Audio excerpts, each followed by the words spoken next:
So ayan, ituturo ko naman sa inyo kung paano i-withdraw yung Polygon cryptocurrency nyo from Trust Wallet to GCash.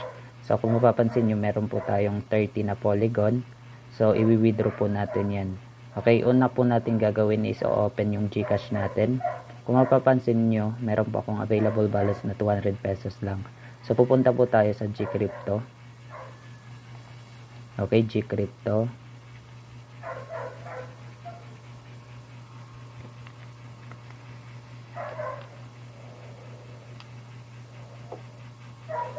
Hintayin lang natin.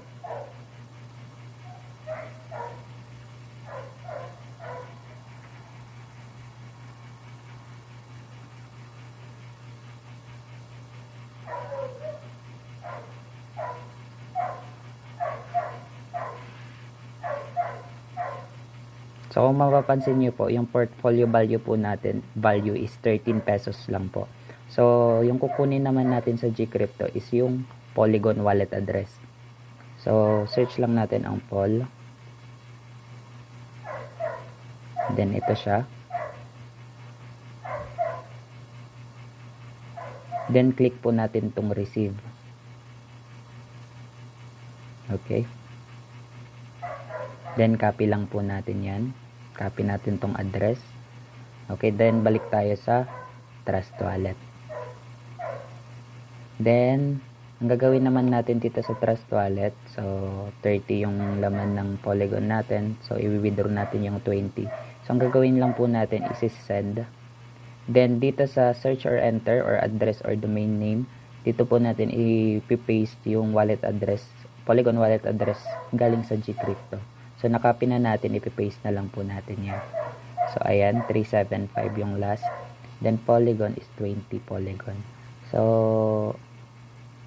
next lang natin. Then confirm lang po natin. Then okay na po yan. So hintayin na lang natin na pumasok dun sa GCrypto po natin. So kung mapapansin nyo, nabawasan na po yung Polygon natin. 30 yan kanina, binawasan natin ng 20. So ano na lang siya, 10 worth 219 pesos. So balik naman tayo sa GCash or sa GCrypto. Then hintayin natin dito na pumasok. So refresh lang natin. Okay, wala siyang laman, no? Refresh lang natin. Okay, hihintayin lang natin na pumasok yung sinend natin from Trust Wallet na Polygon. So ayan, kung mapapansin po ninyo, meron po tayong na-receive na wala pa tayong na-receive. So hintayin lang natin yan. Pwede nyo din muna i-close yung GCash nyo, then open po ulit natin. Open ulit natin yung GCash. So i-open lang ulit natin yung GCash natin. Balik tayo sa GCrypto. Then check natin kung pumasok na yung 20 Polygon na sinend natin from Trust Wallet. So almost there. So ayan, kung mapapansin niyo po, yung portfolio value po natin kanina 13 pesos po yan, ngayon na-add na po. Okay, na-receive na natin yan. So double check natin kung meron tayong Polygon. Okay, dapat may 20 yan. So Polygon 20 kasi yung sinend natin from Trust Wallet. So kung mapapansin nyo po, meron po tayong 20 available nandito sa taas, 20.0003999. Sa piso na sa 395 pesos po yan. So paano naman natin i-withdraw papunta na sa GCash? Okay, ang gagawin lang po natin dyan is sell. So pindutin lang natin yung sell, then pindutin natin yung 20. Okay, yung marireceive po natin is 394. So confirm lang natin yan. Okay, dito sa baba, send pool.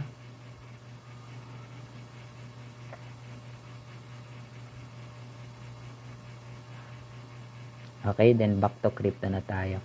So ang nangyayari po dyan, ang portfolio natin is mababawasan. Okay, then sa trading wallet naman natin is 394, nandito na siya. So i-withdraw natin yan lahat, 394.93. So withdraw natin, then ubusin na lang natin yan, 394.93. So continue natin. So, wait lang natin.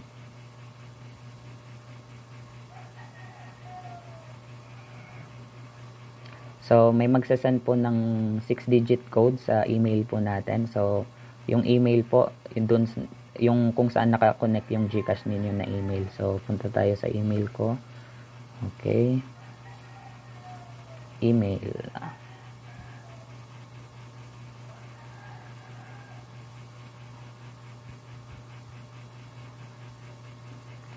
So, andito siya. 6-digit code is 8213198. Okay. Try natin i-copy. Then, paste natin dito. Ayan. 881. Submit code lang natin. So, ang laman ng GCash ko kanina is 200. Dapat madagdagan po yun. Okay. So, successful po. So, back to crypto lang tayo. Then, punta na tayo dun sa wallet natin sa GCash. Okay, kung mapapansin po natin, meron na po tayong 594 pesos. So, double check natin. May withdraw tayo from GCash. Ayan, GCrypto. Ayan. GCrypto withdraw, 394. So, successful po yung withdraw po natin ng Polygon natin from Trust Wallet Polygon. Isesend natin sa GCrypto Polygon. Then, isesell natin. Okay, then we withdraw natin dito. So, ayan.